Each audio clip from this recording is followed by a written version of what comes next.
interrogation. Le paiement, quand on essaye de se le simplifier à l'extrême, et ce que je fais souvent, parce que c'est un univers complexe, on le sait tous, même si à l'Axel, il y a beaucoup de spécialistes, pour moi, il y a 3 grandes couches. Il y a sur ta question qui est de savoir ce qu'ont à faire les entrepreneurs et jusqu'où les pouvoirs publics doivent agir, peuvent agir ou supporter des ambitions qui sont soit au service de l'économie et de sa croissance, soit de la numérisation du petit commerce ou du moyen commerce, soit pour des questions d'indépendance ou de souveraineté. La première chose, il y a la monnaie. Personne ne discute que la monnaie, c'est un attribut de puissance publique absolue, c'est régulé, c'est contrôlé par la Banque centrale, ça appartient à un écosystème public. Et la monnaie, c'est effectivement, comme le rappelait Cédric, un attribut absolument du pouvoir régalien, qu'il soit européen, national ou dans les autres pays. Ensuite, sous la monnaie, il y a les marques de paiement. C'est vrai que de ce point de vue-là, il est clair que l'Europe avait clairement créé l'euro, mais elle a quelque part, elle s'était un peu arrêtée au milieu du chemin et elle avait un peu raté l'échelon de la marque européenne de paiement. Et résultat, on était dans un entre-deux. Il nous restait dans certains pays des marques domestiques et dans l'autre, on avait l'euro et quelque part, il était transporté en Europe par le truchement d'autres marques non européennes. C'est le sujet, on y reviendra peut-être, que pays essayent d'adresser. Et ça, c'est à la confluence entre une vision d'indépendance pour transporter notre monnaie et puis évidemment un projet business. Parce que les autres marques de paiement qui coexistent, ce sont des entreprises. Elles font de l'innovation, elles investissent massivement.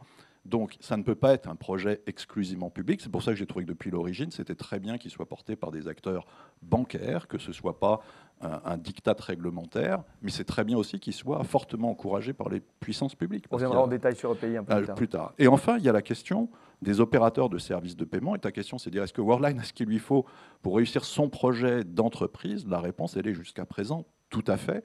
Tout à fait. Je pense que nous, on s'est engagé dans cette aventure il y a maintenant plus de 6 ou 7 ans, en étant convaincu que l'Europe, qui désormais avait l'euro, pouvait jouer fondamentalement la consolidation européenne du paiement, parce que le paiement, c'est un métier d'économie d'échelle, parce que les commerçants sont de plus en plus internationaux, qu'ils soient avec des réseaux physiques ou des réseaux en ligne, parce que les banques ont besoin d'économie d'échelle pour baisser leurs coûts de production et conserver des métiers d'émetteurs dans lesquels, malgré la baisse des prix en Europe, qui est un des continents les plus compétitifs du monde quand on en vient sur les commissions d'interchange, les banques ont besoin de gagner bien leur vie dans le paiement, d'où le fait que quand on leur apporte les volumes européens, on leur permet de faire un meilleur business et du coup, elles aident leurs clients à adopter les meilleures innovations et les dernières technologies. Et ça, c'est le cœur du projet de Worldline, ce qui fait que jusqu'à présent, non seulement l'Europe n'a pas du tout été un frein, les pouvoirs publics nous ont plutôt laissé faire avec beaucoup d'enthousiasme et nous ont accompagnés, que ce soit nos régulateurs dans différents pays, que ce soit les autorités de concurrence qui jusqu'à présent ont fait leur job mais n'ont pas considéré